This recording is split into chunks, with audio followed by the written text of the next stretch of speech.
ಈ ಆತ್ಮಿಕ ಬೆಳವಣಿಗೆ ಎಂಬಂತೆ ಕಾರ್ಯಕ್ರಮಕ್ಕೆ ನಿಮ್ಮೆಲ್ಲರನ್ನು ಕೂಡ ಯೇಸುವಿನ ಹೆಸರಲ್ಲಿ ನಾನು ಸ್ವಾಗತಿಸ್ತೇನೆ. ಎಲ್ಲರೂ ಸಿದ್ಧರಾಗಿದ್ದೀರಾ? ಸಿದ್ಧರಾಗ್ರಿ. ನಾವು ದೇವರ ವಚನವನ್ನ ಕೇಳೋಣ, ಧ್ಯಾನಿಸೋಣ. ಆತ್ಮಿಕವಾಗಿ ಬೆಳೆಯೋದಕ್ಕಾಗಿ ನಾವು ಆಸೆಯಿಂದ ಕುಳಿತುಕೊಳ್ಳೋಣ. ಖಂಡಿತ ದೇವರು ಈ ವಚನಗಳನ್ನ ನಿಮ್ಮ ಆತ್ಮಿಕ ಬೆಳವಣಿಗೆಗೆ ಉಪಯುಕ್ತವಾದುದನ್ನಾಗಿ ನಿಮಗೆ ಕೊಡ್ತಾ ಇದ್ದಾರೆ ಎಂಬುದಾಗಿ ನಾನು ನಂಬ್ತೇನೆ. ಸರಿ, ನಾವು ಮುಂದುವರೆದು ಈ ದಿವಸ ನಾವು ವಾಕ್ಯದಾನಕ್ಕೆ ಹೋಗೋಣ.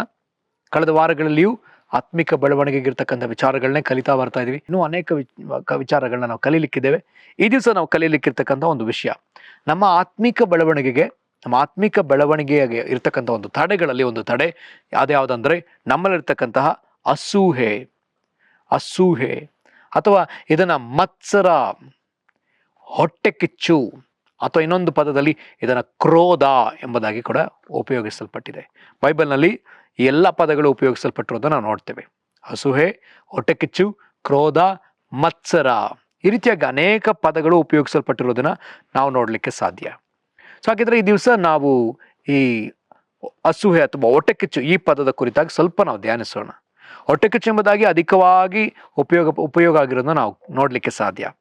ಬೈಬಲ್ನಲ್ಲಿ ಹೊಟ್ಟೆ ಕಿಚ್ಚು, ಅನೇಕರ ಮೇಲೆ ಹೊಟ್ಟೆ ಕಿಚ್ಚು ಬಂದಿದೆ. ಯಾಕೆ ಹೊಟ್ಟೆ ಕಿಚ್ಚು ಬರ್ತದೆ ಅಂದ್ರೆ, ಸಾಧಾರಣವಾಗಿ ಆತ ಆಶೀರ್ವದಿಸಲ್ಪಟ್ರೆ, ಆತ ಬೆಳೀತಾ ಇದ್ರೆ, ಆತ ಮುಂದೋಗ್ತಾ ಇದ್ರೆ ಹೊಟ್ಟೆ ಕಿಚ್ಚು. ಇದು ಎಲ್ಲಿಂದ ಪ್ರಾರಂಭವಾಯಿತು ಅಂತ ಹೇಳಿದ್ರೆ, ಇದು ನಮ್ಮೆಲ್ಲರ ಶತ್ರುವಾಗಿರ್ತಕ್ಕಂಥ ಸೈತಾನನಿಂದ ಇದು ಪ್ರಾರಂಭವಾಗಿರೋದನ್ನ ನಾವು ನೋಡ್ಲಿಕ್ಕೆ ಸಾಧ್ಯ.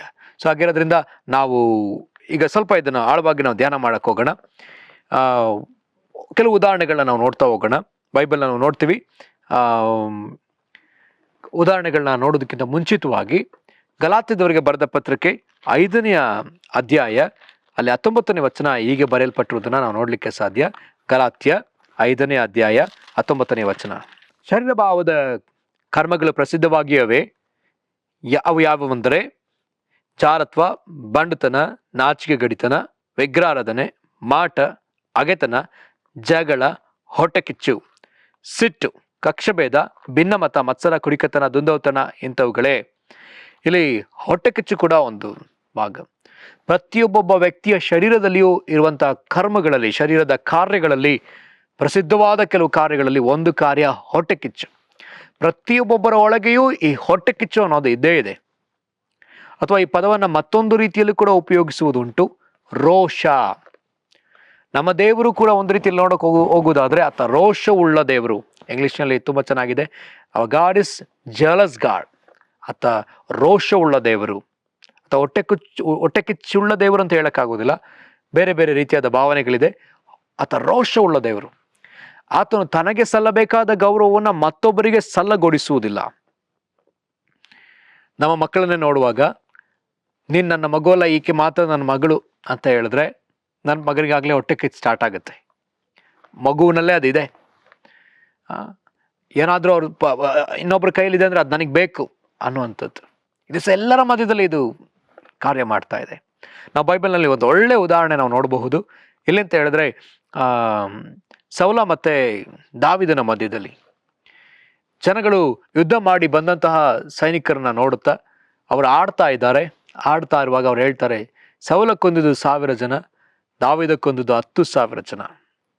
ಸೌಲ ಅರಸನಾಗಿದ್ದಾನೆ. ಈ ಮಾತನ್ನ ಕೇಳಿದ ಕೂಡಲೇ ಆತನಿಗೆ ಹೊಟ್ಟೆ ಕಿಚ್ಚು ಬಂತು.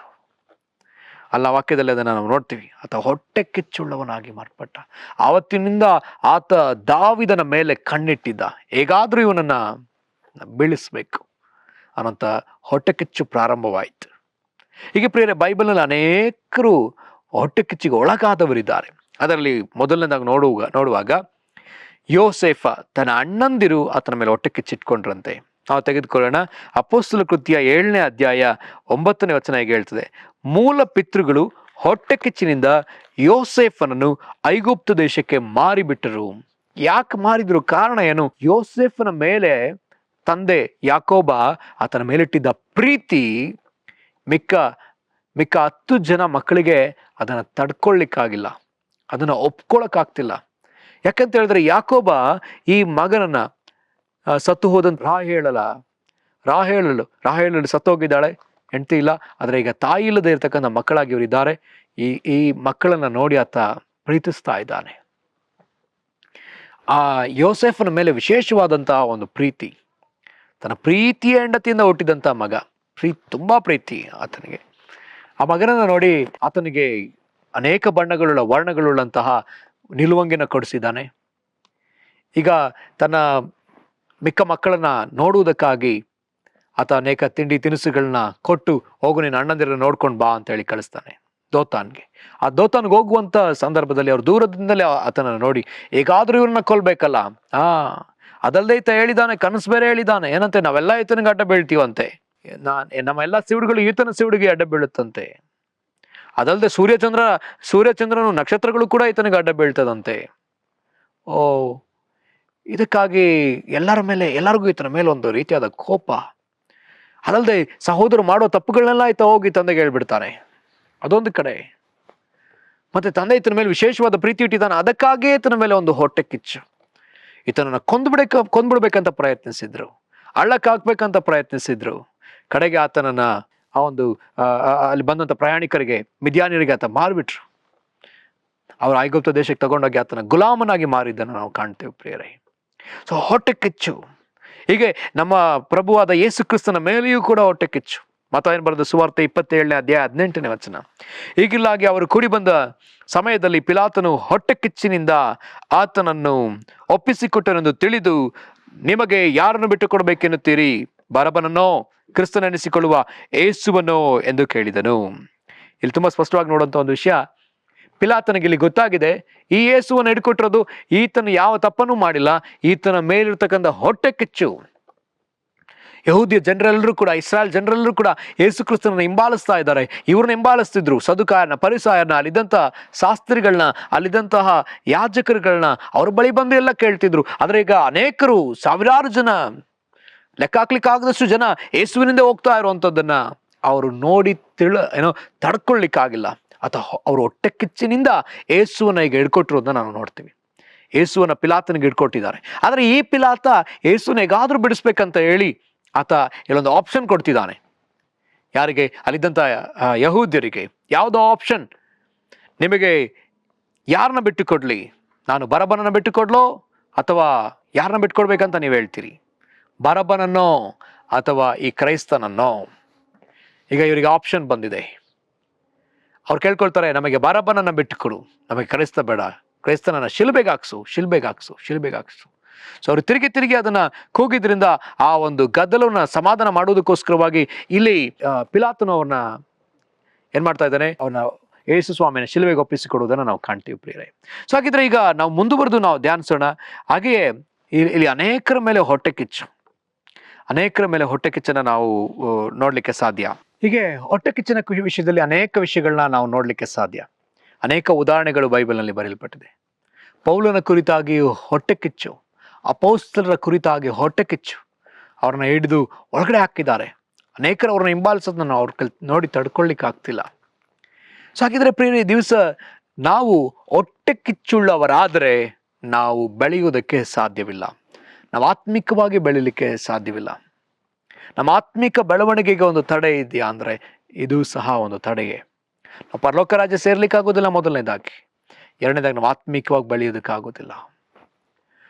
ಹಾಗಿದ್ರೆ ಈ ಹೊಟ್ಟೆ ಕಿಚ್ಚನ್ನು ನಾವು ಗೆಲ್ಲಲೇಬೇಕು. ಇದು ಎಲ್ಲಿಗೆ ಸಂಬಂಧಪಟ್ಟಿದ್ದು ಅಂತ ಹೇಳಿ ನಾವು ನೋಡುವಾಗ ಅದನ್ನ ನಾವು ದೇವರ ವಾಕ್ಯದಿಂದ ತೆಗೆದುಕೊಳ್ಳೋಣ. ಯಾಕೋಬನ ಪತ್ರಿಕೆ 3ನೇ ಅಧ್ಯಾಯದಲ್ಲಿ, ಯಾಕೋಬನ ಪತ್ರಿಕೆ 3ನೇ ಅಧ್ಯಾಯ, ಅಲ್ಲಿ ಹೀಗೆ ಬರೆಯಲ್ಪಟ್ಟದೆ, 13 ಮತ್ತು 14, 15 ವಚನಗಳು ನಾವು ನೋಡೋಣ. ನಮ್ಮಲ್ಲಿ ಜ್ಞಾನಿಯು ಬುದ್ಧಿವಂತನು ಯಾರು?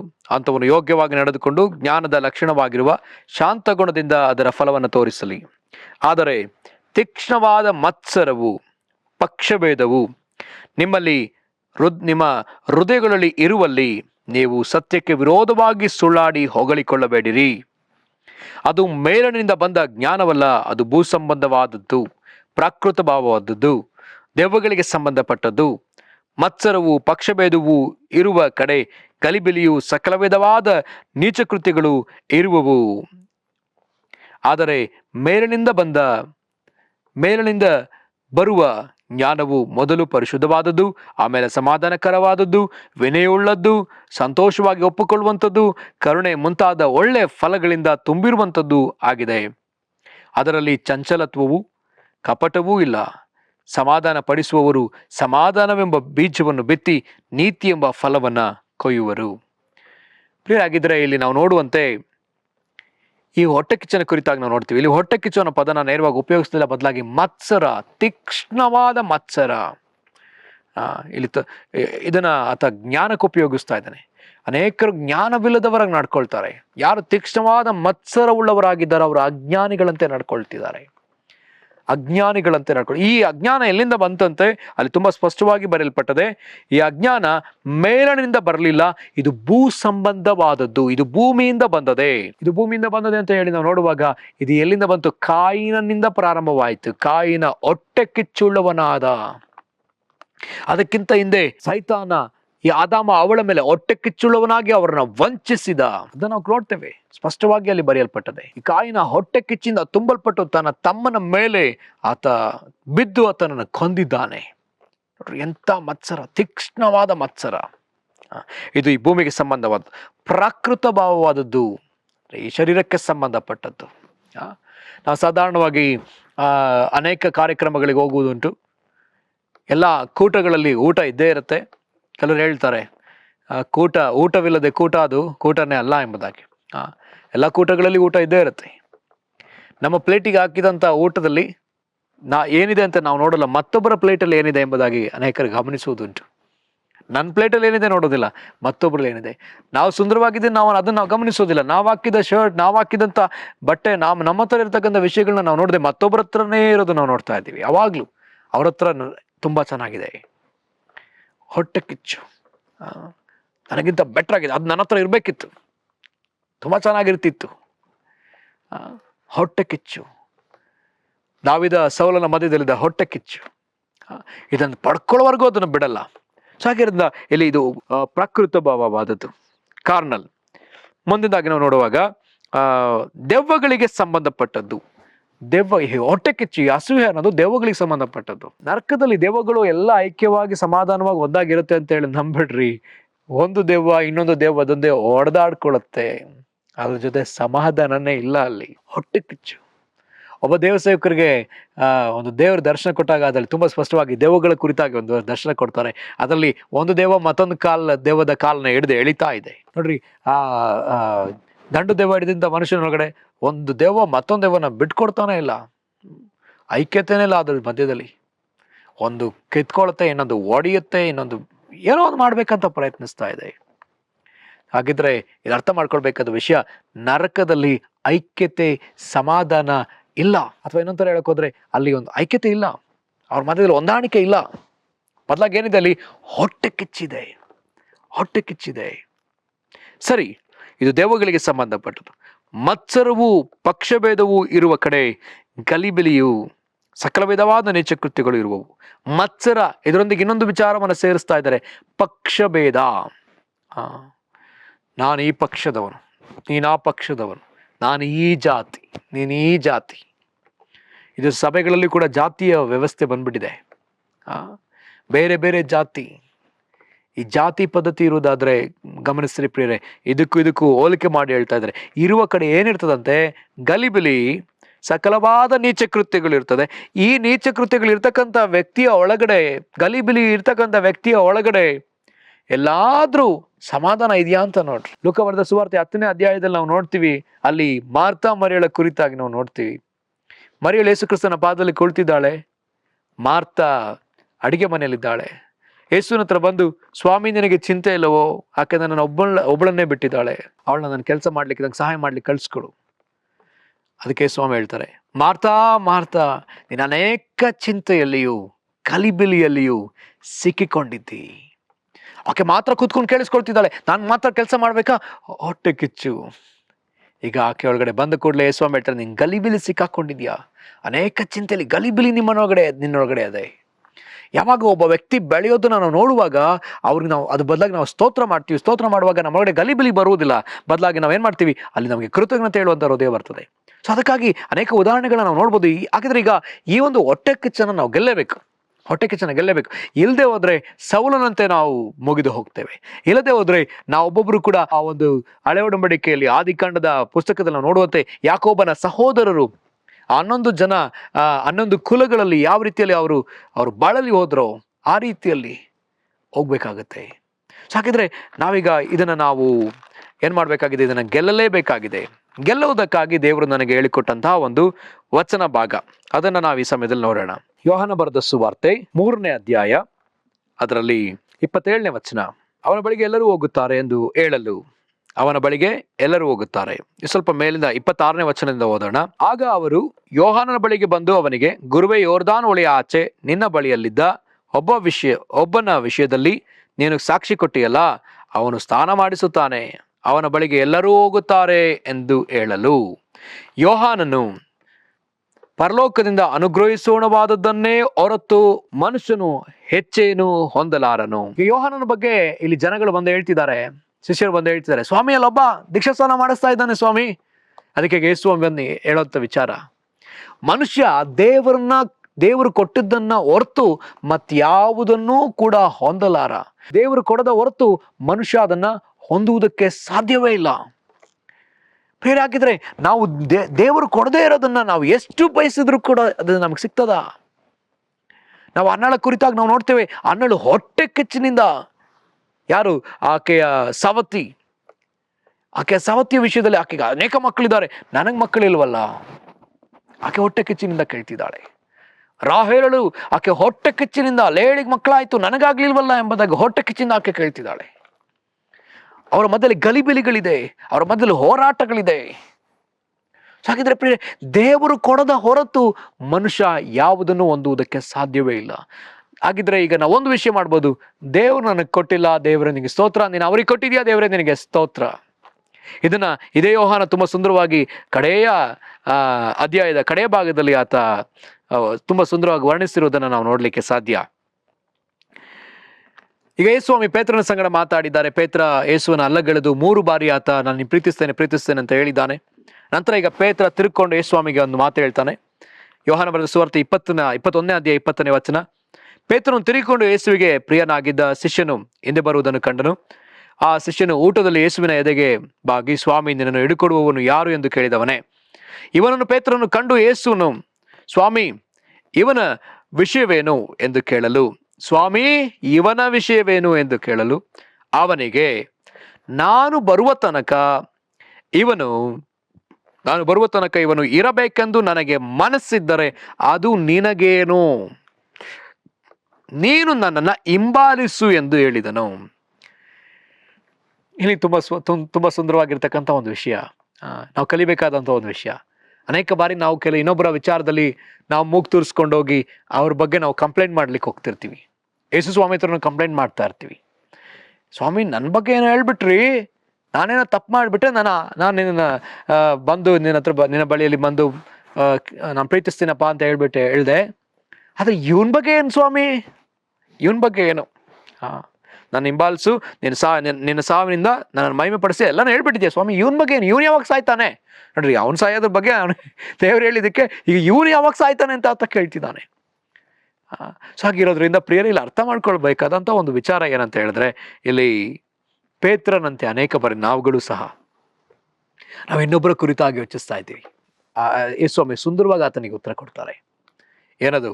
ನಾನು ಬರುವ ತನಕ ಇವನು ಇರಬೇಕೆಂದು ನನಗೆ ಮನಸ್ಸಿದ್ರೆ ಅದು ನಿನಗೇನು, ನಿನ್ ಕೆಲಸ ನೀನ್ ಮಾಡು ಎಂಬುದಾಗಿ ಯೇಸು ಇಂಡೈರೆಕ್ಟ್ ಆಗಿ ಹೇಳ್ತಿದ್ದಾರೆ. ನಿನಗೇನು?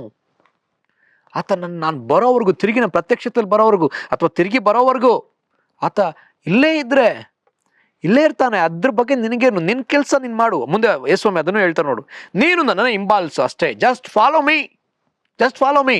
ಯಾಕೆ ನೀನು ಹೊಟ್ಟೆ ಕಿಚ್ಚು ಪಡ್ಬೇಕು? ಯಾಕೆ ನೀನು ಆತನ ಕುರಿತಾಗಿ ಜಲಸ್ ಆಗಿರ್ಬೇಕು? ನಿನಗಿರೋದ್ರಲ್ಲಿ ತೃಪ್ತನಾಗಿರು. ಅದಕ್ಕೆ ನೋಡ್ರಿ, ಇಬ್ರಿಯರಿಗೆ ಬರೆದ ಪತ್ರಿಕೆಯಲ್ಲಿ 13:5-6 ವಚನಗಳನ್ನ ನಾವು ನೋಡ್ತೀವಿ. ಅಲ್ಲಿ ತೆಗೆದುಕೊಳ್ಳೋಣ. ಇಬ್ರಿಯರಿಗೆ ಬರೆದ ಪತ್ರಿಕೆ 13ನೇ ಅಧ್ಯಾಯದ ಒಂದು ವಚನ ಈಗ ಬರೆಯಲ್ಪಟ್ಟಿದೆ. 5ನೇ ವಚನ. ದ್ರವ್ಯಾಶೆ ಇಲ್ಲದವರಾಗಿರಿ, ನಿಮಗಿರುವುಗಳಲ್ಲಿ ತೃಪ್ತರಾಗಿರಿ, ನಾನು ನಿಮ್ಮನ್ನು ಎಂದೂ ಕೈ ಬಿಡುವುದಿಲ್ಲ, ಎಂದಿಗೂ ತೊರೆಯುವುದಿಲ್ಲವೆಂದು ದೇವರು ತಾನೇ ಹೇಳಿದ್ದಾನೆ. ತುಂಬಾ ಸುಂದರವಾಗಿ ಬರೆಯಲ್ಪಟ್ಟದೆ. ನಿಮಗಿರೋ ಅದರಲ್ಲಿ ತೃಪ್ತರಾಗಿರ್ರಿ.